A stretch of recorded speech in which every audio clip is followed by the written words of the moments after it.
The recruitment process. Justice Minister Eugene Wamalwa has challenged Kenyans that the ball has been rolled back to them to elect a person who they feel will carry their flag high as their preferred president come next general elections. This comes 2 days after the ICC Trial Chamber 5 issued orders setting the dates for the commencement of the trials of the two Kenyan cases. That is on 10th and 11th of April next year, favoring the wishes of 3 of the suspects and the prosecutor, all of whom wanted a March 2013 date. Remains my top priority, together with the issue of ensuring that we conduct peaceful, free and fair elections. Constitutional implementation is on track, as I have said. It is the Constitution. If you look at Article 99 of the Constitution, even if you are convicted and you have appealed against that decision, you are still entitled. So no law is superior to our Constitution. So that is what we are saying. But for the issue of the Leadership and Integrity Bill, it is open to the public now. We have opened it to the public to get their input as to what shall eventually be passed into law.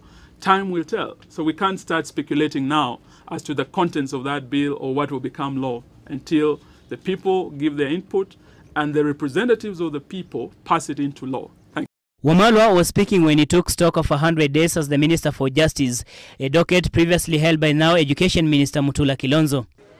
And from the political front, United Republican Party presidential aspirant William Ruto yesterday toured Narok County, drumming up support for his presidential bid.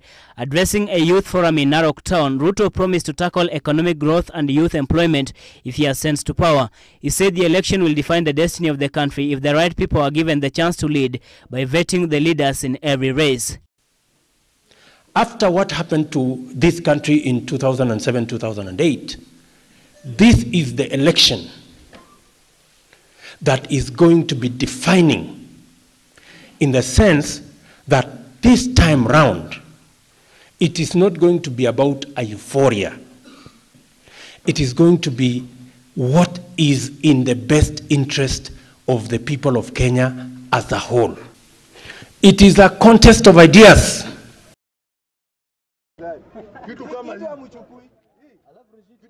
Elsewhere in Kisumu, City Council askaris today found themselves on the wrong hands when they clamped a vehicle with a valid sticker at Swan Center within Kisumu CBD.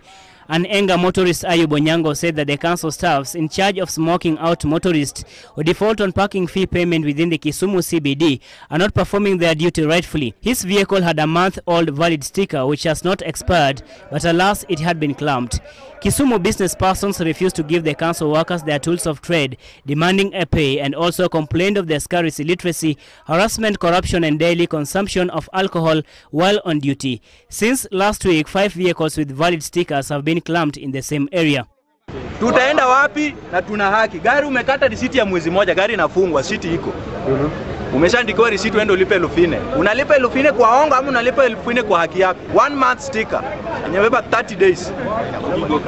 Shida yenye ninayo, kwa nini gari inafungwa na iko na sticker? Vile wamefunga gari lazima walipe 1000. Lazima walipe 1000 because wakifunga gari hata wabembeleze namna gani wao wakubali.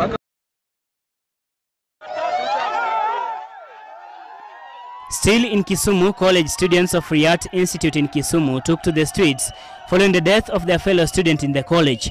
The students said the death of their colleague was caused by negligence by the institution.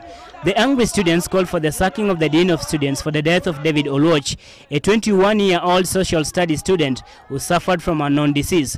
They protested that the institution had ignored their welfare, especially on health and food. Area District Officer Richard Msachu promised the student that proper investigations will be carried out to establish the cause of the death of the student.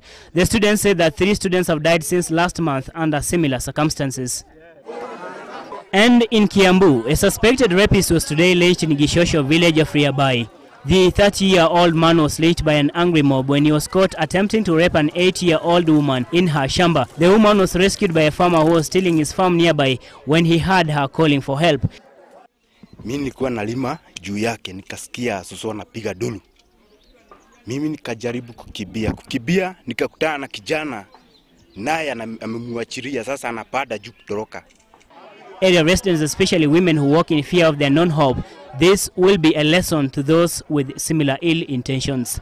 Sasa sisi tumeogopa sana tutachindwa kina sasa, hasa tuko na wasichana wadogo, wamama wakongwe wakati wasikoenda kwa shamba.